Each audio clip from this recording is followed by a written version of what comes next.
Hello, hello, j'espère que vous allez bien. Bienvenue sur le podcast Libère ta voix.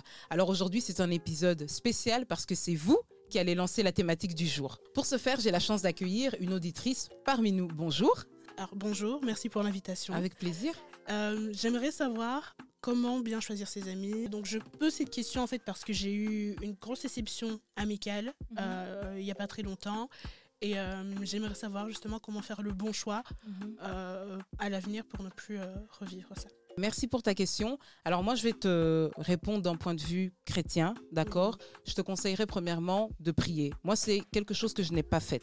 Quand j'ai rencontré certaines personnes, certaines amitiés, j'aime bien la phrase d'un pasteur un jour qui disait « Dieu permet la rencontre, mais c'est nous qui nous choisissons mutuellement ». Donc, si tu fais le choix de faire entrer quelqu'un dans ta vie, tu as le choix aussi de ne pas la faire entrer dans ta vie. Et moi, c'est quelque chose que je n'ai pas voulu en fait. Pour chaque relation qui se présente devant toi, je te conseille de prier parce que le Seigneur va te permettre de voir certains défauts, certaines qualités qui vont peut-être matcher avec toi ou pas. Il y a des relations qui sont nocives, il y a des relations qui peuvent t'apporter un plus. Et j'ajoute encore quelque chose, c'est que toutes les relations ne sont pas faites pour rester. Elles sont là pour en fait te faire évoluer. Et donc dans ton choix de relation, tu dois pouvoir être capable de voir en la personne, est-ce que cette personne me fait prospérer? Est-ce que cette personne me fait grandir? Est-ce que cette personne me rapproche de Dieu ou pas? Si tu vois que les signaux sont verts, moi je te conseille de t'attacher à cette personne. Ça ne veut pas dire que la relation sera parfaite, d'accord? Mais ça veut tout simplement dire que c'est correct pour toi en fait. Et ça peut devenir un partenaire de destinée. Pour moi, ce sont des amis, entre guillemets, à durée indéterminée.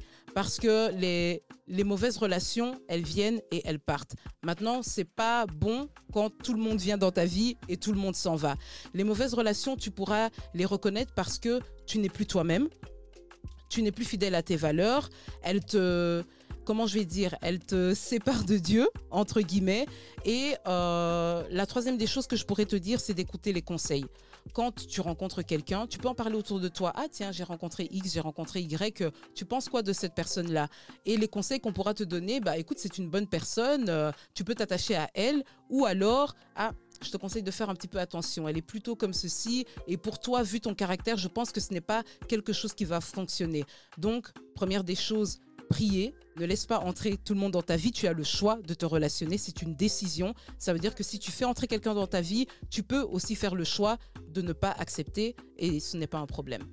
Deuxième chose, faire le choix de se relationner avec la personne ou pas. Troisième chose, écouter les conseils des personnes bienveillantes qui sont autour de toi. Alors vous qui nous suivez, n'hésitez pas d'être sélectif dans vos relations parce qu'elles ont le pouvoir d'impacter positivement ou négativement votre vie. C'était une édition spéciale La parole est à vous. Si vous avez des questions, si vous avez besoin de conseils, n'hésitez pas à nous écrire en inbox et je me ferai le plaisir de vous y répondre dans un prochain épisode. À bientôt!